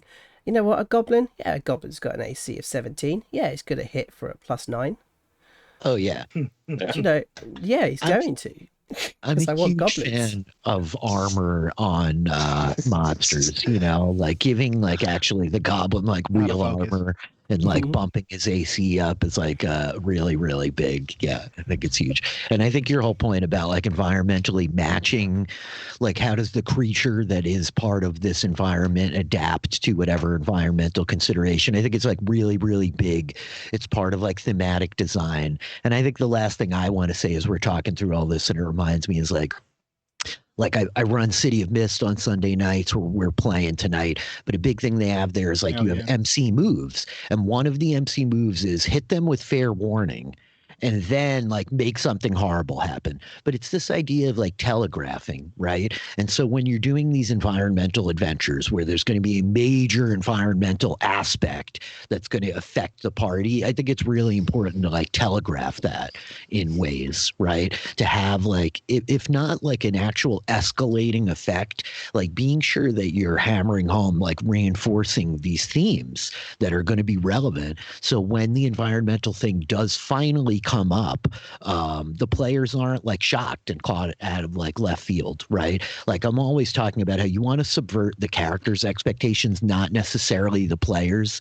Like sometimes you want to subvert the players' expectations, but they're showing up with like the understanding we're going to play D&D, and they have some basis of what that means or like what that entails, what's coming for them, right?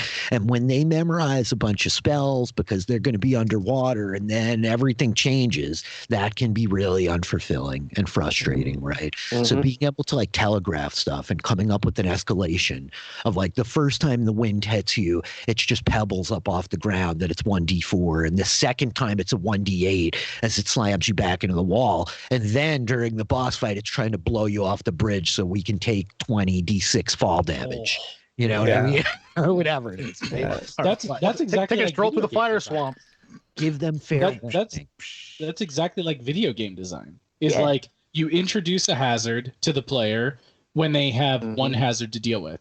Then you introduce a second hazard separately, and then you could introduce both hazards together, and it feels fair because if they get screwed by it, they knew how to deal with both of those because they dealt with them before, and so then there's a fair amount of play. I did want to go back really quick to what you said about setting a DC. This is the official 5th edition DM shield, like that came with the books. And a DC of 5 is very easy. A DC of 10 is easy. A DC of 15 is moderate. like you as a new DM, you have to think about that as a concept, because moderate is like something that you would do walking around.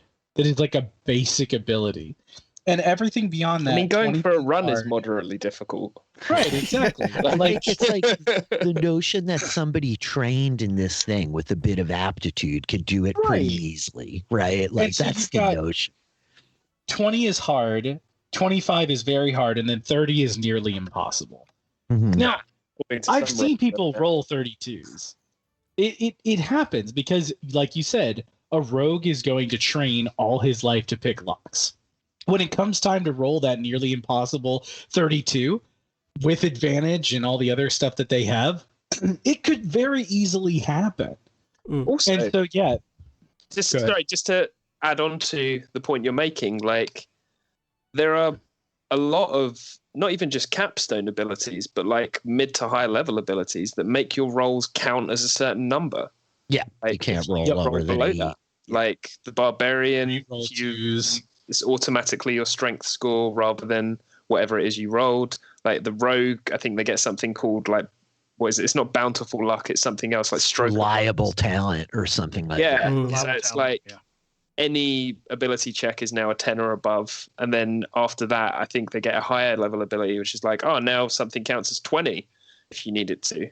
Like, I think it does come back to this thing that's like a real hard alignment for a lot of DCs, for a lot of DMs rather, where like, and I do it, I've done it a million times, where like we know the party is coming, we know what their skill set is, we know the rogue is like, it's going to be trivial for him to pick this lock with the DC of 30, so we make the lock have a DC of 50, and it's like, no, that's probably not the best way to skin this cat, you know. But what we I mean? do like, want it to be a challenge, though. Yes. We don't want it. We don't want it to be so trivial and meaningless. Yeah, I mean, if it's, but you know, I'm just kind of looking over at this table. I've just posted this big table to everybody, by the way, if you want to have a look at it. Awesome, thank you. DMs and players pick that table up. Do yourself. So if you had a plus 11, as you say, plus 11 to your sleight of hand for cutting, getting this lock, right?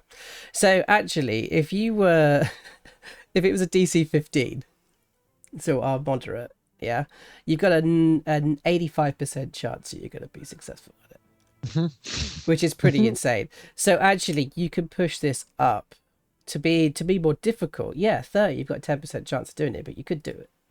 But actually, we want to sit it somewhere between 20 and 24, so that it looks hard.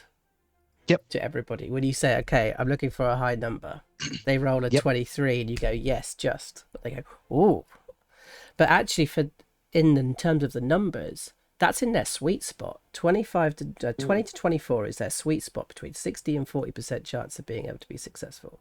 And then as a player, as a DM, you can kind of push towards the 40% to make it more difficult, or the 60% to make it slightly easier. But if you want to start going, let's make it a real challenge, that you get to the next lock, and they go, cool, I'm going to roll my 24, it's going to be fine. And actually, it's a 28 this time. And then you've got these much higher numbers to kind of play with, these much higher probabilities. And again, it's only probability. There's always a chance you're going to do it. Oh yeah, the dice are going to be the dice. Yeah, exactly. But what you don't want is it's so easy that there's no point even doing the check. Anything below like 80%, there's kind of no point doing the check, to be honest. But I would say, as a DM, the sweet spot of understanding that if you set a DC at 24 and then they roll a 23, the consequence should not be the same as if they rolled a 1. And I've seen DMs fall into this trap too, where it's like, where you're doing too much, right? The failure means too much, because if you roll a 23 on a 24 for picking a lock, everything might be fine, but somebody might be alerted to your presence. Whereas if you roll a 1 and you jam the lock so that no one else can try and pick it, that's a very different thing, right? And so you have to kind of, on the fly as a DM, come up with what the consequence levels are going to be between, you know, like how badly they could fail or how much they succeed. And I think that that's something that also you really have to feel out as a DM.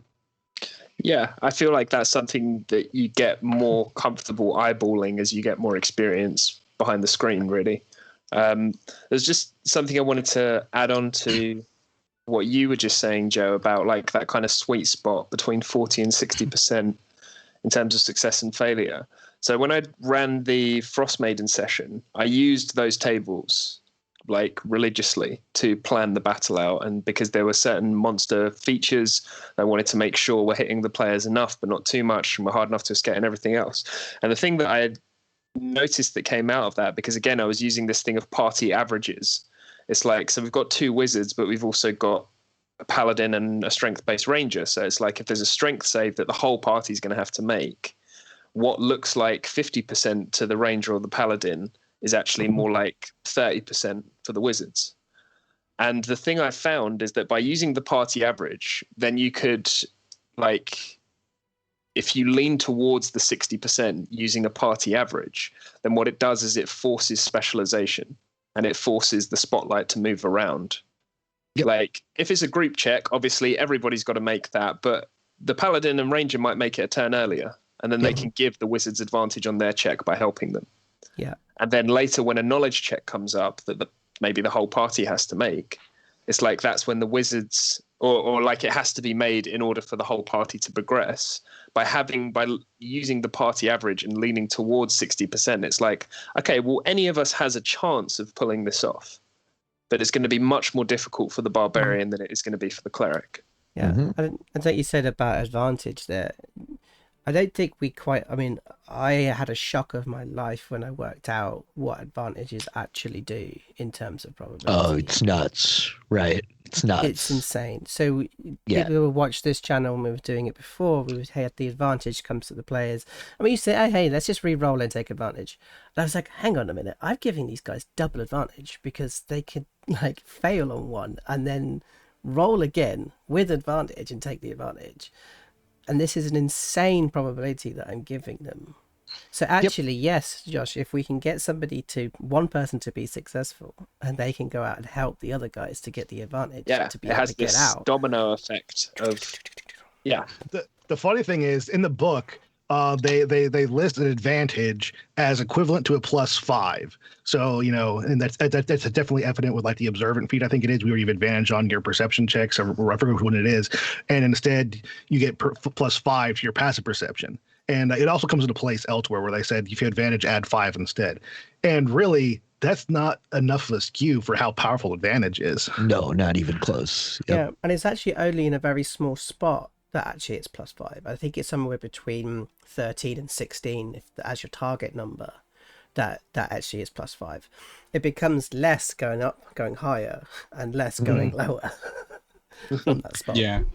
True. This is where, like, I'll go back to my popular refrain of like, well, back in the day, I mean, it used to always be like these floating. Let's all just sit down for DMFilly story time. Really. It used to all be like the floating modifiers. Hang on, I'm going to put the laptop on the floor so I can sit cross-legged. Yeah.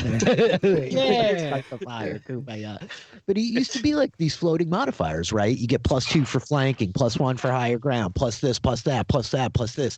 And like, it's a much better way, especially with like a D20 system. Like, we've gotten into a deep maths discussion.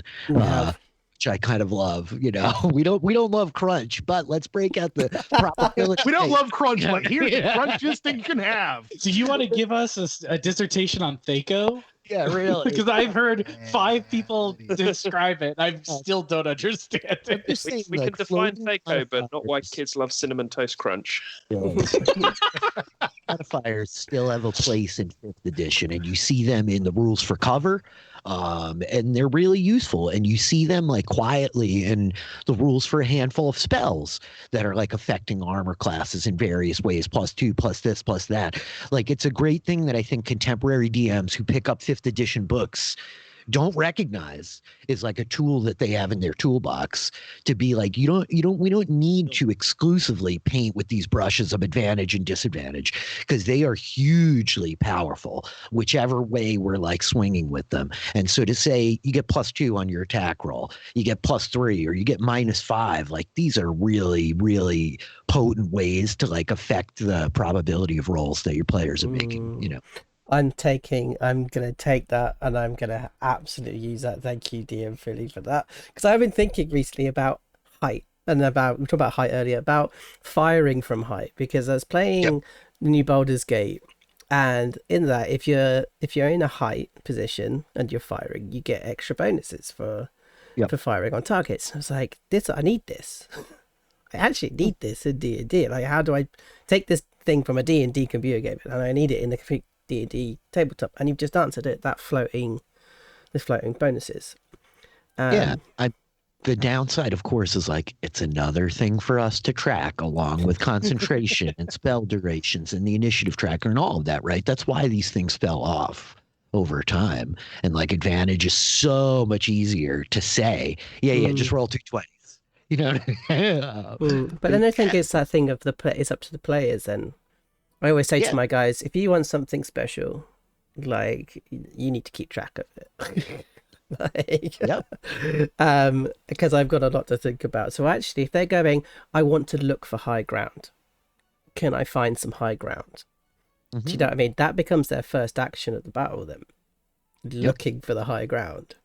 So actually, they actively begin this strategy that they're looking for, so then they know what the mechanics is.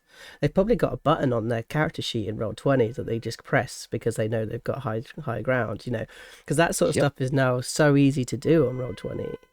So I think if I'm definitely going to be using more floating like bonuses rather than advantage. I've been using advantage exactly as you've been saying, DMFilly, exactly as you've been saying. I have too. Yeah. I mean, like, I've fallen prey to it, like, I'm a huge fan of third edition, but again, it's over engineered, it's like so much stuff to keep track of. And like, at what point do you get diminishing returns out of this where like, the verisimilitude is here and the like nuance of the probability that we're playing with, but like, it's a pain in the ass to keep track of all this stuff, right? We're trying to find the like middle ground all the time. But yeah, it's good. Modifiers are good. We like numbers. And I like modifiers over what third edition did with crit ranges, because that was another thing that I was really happy didn't show up to fifth edition. Was like I mean, if you built a rogue the right way in third edition, by the time you got to around 7th or 8th level, your crit range could be 10 to 20. Like, that was like, if you took the right feats and you did the right things, if you rolled the dice, you had a 50-50 shot of critting. Now, this is also, third edition, where you had to roll to confirm a crit. And you had multipliers, of like, you'd roll all your dice and then multiply the damage, not roll double dice. So I think that like fifth edition really did a lot to break down like what a crit should feel like and how it needs to be, like processed and handled. And I think it definitely balanced it out a lot more, because I love third edition to death. It was my introduction to D&D. I love all the crunch. I love all the multi-classing. And I mean, if you're 20th level in third edition and you haven't multi-classed at least 3 times, what are you doing with your life? Like, you're just shooting yourself in the kneecap, because by 20th level in 5th edition, you should be 7 different classes and transforming yourself into a laser chariot and running people over. Like, that's just how that game works. But like 5th edition did a really good job to like take third edition's idea of prestige classes and put them much earlier in the game into specializations. And I as someone who just like started DMing 5th edition within the last 6 to 7 months, I love what they've done with the game. At first I looked at it and I was like, this is a mess. And what did you do to my room? Third edition was my mess and I knew where everything was. And why did you organize it and change it? And then I started playing it, and I was like, "Oh shit! I kind of like what they do with the place." Like, oh, yeah, so nuts. So this has evolved into like absolute craziness of numbers. But what I do find is interesting is that we've come from like talking about mechanics of making very specific mechanics for different situations, and sort of moved across down to talking about chase scenes. That's one to talk about. Yes. Coming down to sort of ideas of floating modifiers, talking about advantage and disadvantages, talking about kind of simplifying to keep it complex by simplifying is kind of what we've kind of come to. The uniqueness of each of these builds, the uniqueness of these characters doesn't mean we have to create something that is works universally for everybody. because these character builds are unique in themselves, which includes how they actually deal with their saving throws, or how they deal with hit things, or to not hit things, or to be hit with things. So actually these creating mechanics for different situations is actually relatively simple. Or it can be incredibly complex and crunchy. Comes down to your game. What if the players want that crunch or want that simplicity? Yep, exactly what Philly was saying earlier. What do your players want at the table? Not what you want. I actually have to throw this in because I love just it. saw Philly's this. like, I just saw this yesterday, and I think it's so relevant it hurts. Again, shout out to D&D TikTok.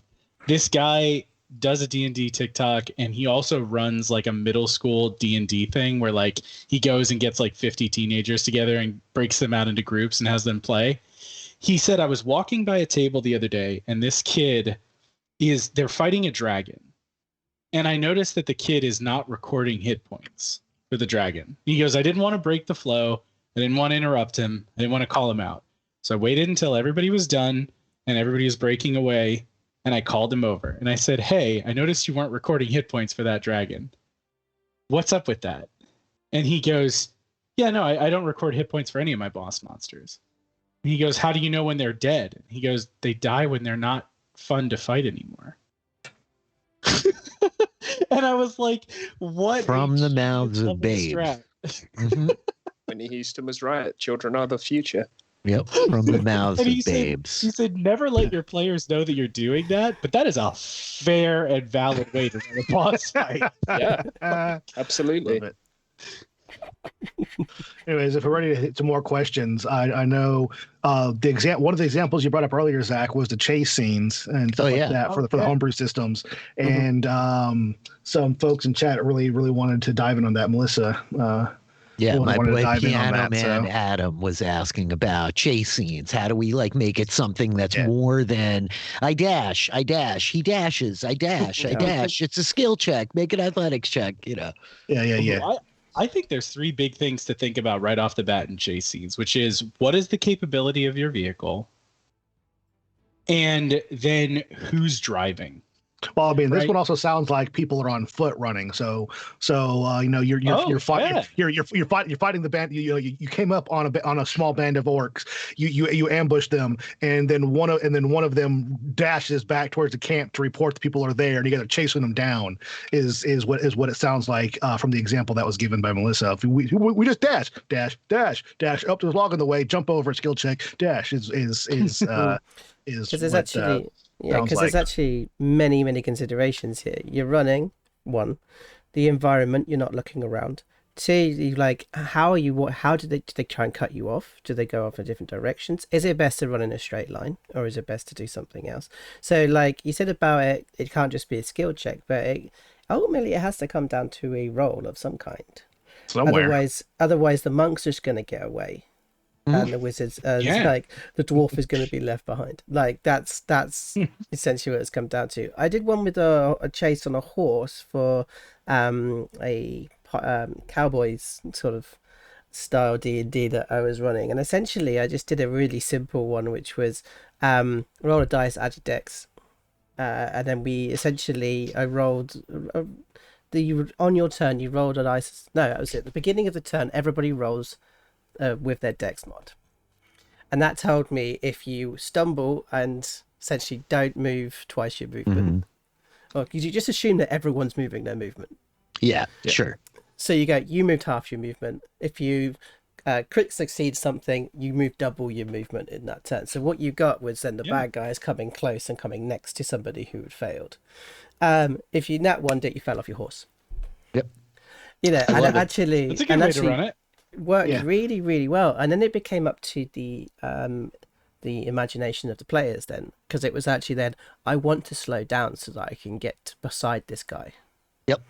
And then it's like, okay, you could choose to fail that check then, and you can move backwards. That's your choice. And like we had then this cool thing of people jumping from horse to horse and like doing wicked cool stuff, but ultimately everyone's moving their movement. Like we just assume that. Yeah, that's interesting. But I would say going back to the like on foot chase, I think that would come down to some roles, maybe not dashes necessarily, but like nature checks. Athletic checks or nature.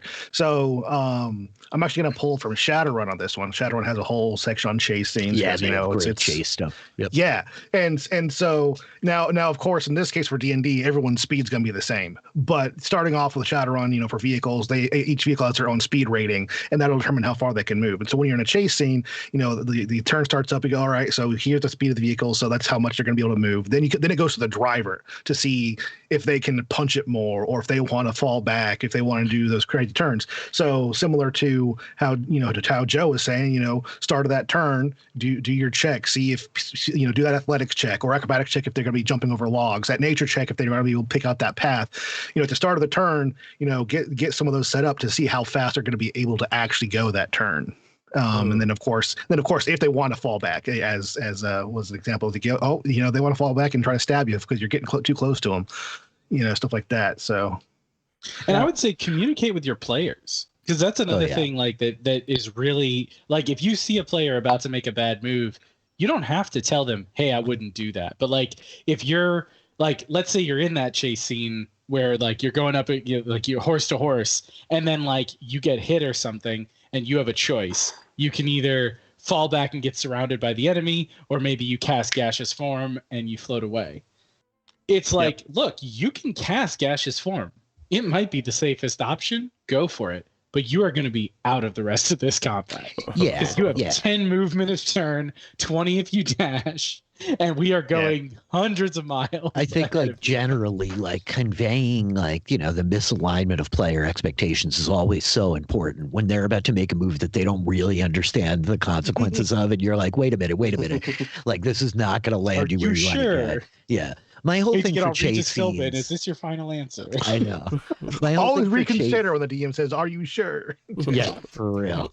I think for chase scenes comes down to like, is it on the map or not, right? Because I'm a big fan of like abstraction when we're not on the map, and this idea of like, close, medium, and long range. Like, okay, if you're in melee combat, you need to get close. If you want to like maybe just take a shot with your hand crossbow, that's medium. You got your longbow, your fireball, you can be at long range, right? And abstracting that. And I love a versus test, right? This is a thing that exists in like a lot of other games that doesn't come up. It's very niche where it happens in D&D, but to be like, okay, we're both on horses, like, let's make our opposed animal handling checks and let's completely disregard the mechanical speed of horses and imagine like, I have made my check, you have failed. I close one distance of category. I went from long to medium. You know what I mean? Oh, you succeeded and I failed. You get a category away from me or whatever, right? And you give yourself a threshold, right? If they can get like long +2, then they're gone. That's it. Like if you need to melee attack, you need to like spend as long as it takes to get the close range, because now you could just spend whole rounds just rolling opposed 20-sided dice. You're either losing ground, you're gaining ground. Okay, you're close enough to do your thing. Let's do it, right? Or when it's on the map is where it gets tricky, right? Sometimes you get caught in these situations where like now we're going block by block, 5 foot by 5 foot increment across the rooftops and through the alleys and into the sewers, and like it can be a pain in the ass, right? And so I think doing a similar thing to like what you're talking about, Joe, like, oh, we could like not assume that you're flawless all the time, but in fact assume that you're likely to fall or crash into a pedestrian or slip off the moss covered roof or like trip over something unseen in the sewer water, And so make your trek to see if you can maintain your full movement. Oh, you failed, you fell on your ass. You don't move this round. Right? Or I mean, you fail by one, you stumble, as well, So you roll a natural one, you drove your horse down a hill and he broke his leg. And then it has these wonderful moments. Degrees of success is always going to play there, or degrees of failure is also a good thing to play in those cases. But yeah, I agree with like, I got really into, like, I think we all get into battle maps quite heavily in our brains. We love a good battle map. But actually, the best play is not on a battle map at all. And those people talk about like, is it theater of mind or is it battle map? It's a mixture of the two. Like, it's always a mixture of the two.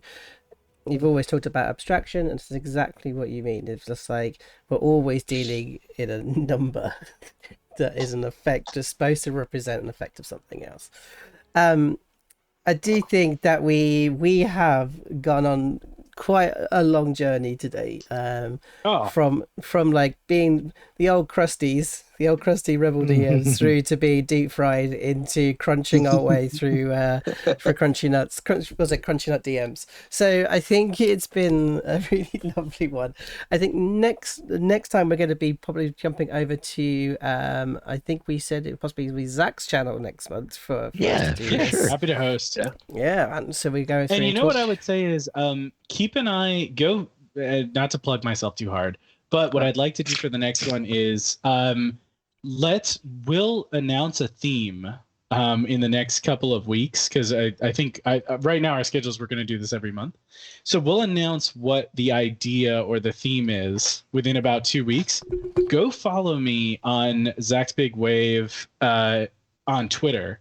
And what I'll do is I'll open up a thread as soon as we've got a theme and post your questions in there. And we'll start to gather stuff that we want to talk about that relate to the theme on. I'll compile a list and I'll put it up in the Rebel, or in your Sabotage the GM general. That's a that great way we idea. can kind of pick through it. That's a great idea. So I think that, because really a lot of people I think that are watching, you see these awesome questions pop up in the chat, but imagine if people had 2 weeks to think about it. Like, I'm sure there's other questions that we're going to log off and people are going to be like, oh, I should have asked that. So yeah, give yourself some time. Yeah. Well, I've had a great time. I hope everybody at home's had a great time watching it, and I hope you guys have had a great time as well. Always. Always. So I think it's Don't forget to shout out your Titans thing that you wanted to talk about. Oh yes. Remember? Yeah. Oh yeah, I'm holding back on this. Oh, you are? You are? Oh, sorry, guys. You guys have been teased. The word Titan has been said. That's all you get.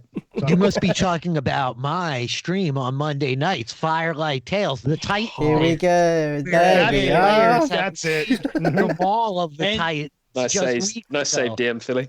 Yeah, absolutely. And of all of the Titans from Second Edition D&D, the Titans heir is about to emerge from the dungeon tomorrow night, 9 p.m. Eastern.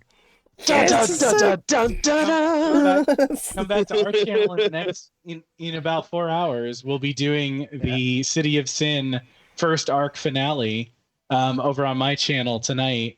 The Pious Trio going up a bunch of rat gangsters in 1920s Chicago, set in the Prohibition era, with a bunch of D&D races and fun shenanigans. We're running that through the Savage Worlds Deadlands. Final fight. The final fights for these crew for this chapter. People. So that'll be fun. So we're all super busy, got so much content for people to go watch. Go check out these channels, go follow us, go subscribes, and let's keep watching as much of our D&Ds as we possibly can. And of course, any other small streamer DMs out there who want to get involved with the Rebel DMs, please do message us, do whisper us, do whisper any one of us.